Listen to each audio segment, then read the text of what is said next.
જામનગર જિલ્લા પંચાયત ખાતે જનરલ બોર્ડની મીટિંગ મળી હતી, જેમાં લાખો રૂપિયાનું 2023 અને 24નું સુધારેલું બજેટ અને અંદાજપત્ર જામનગર જિલ્લા પંચાયતની બેઠકમાં પ્રમુખ મેયબેન ગરસરે રજૂ કર્યું હતું, જ્યારે 1040.51 લાખનો ખર્ચ દર્શાવવામાં આવ્યો હતો। જિલ્લા પંચાયતના પૂર્વ પ્રમુખ સહિતના ભાજપના 6 સભ્યો અને વિપક્ષના 1 સભ્ય ગેરહાજર રહેતા મીટિંગ રહેતા થોડો સમય મોડી શરૂ થઈ હતી। વિપક્ષી સભ્યોએ એમોને વહેલું બજેટ મળતું નથી તેવી ફરિયાદ પણ કરી હતી।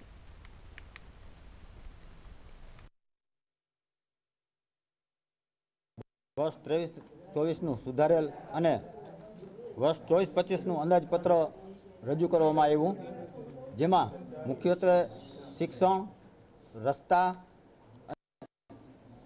આરોગ્ય જેવી મુખ્ય સુવિધાઓ વિશે બજેટમાં સારી એવી જોગવાઈઓ કરવામાં આવેલ છે અને આ જોગવાઈ મુજબ લગભગ ગ્રામ્ય વિસ્તારમાં બધે સુખાકારી માટે બધા દરેક કામ થઈ જાય અને બધાને સંતોષ મળે પબ્લિકને, એવી રીતે આખું આયોજન કરી અને આ વર્ષનું બજેટ મૂકવામાં આવેલ છે।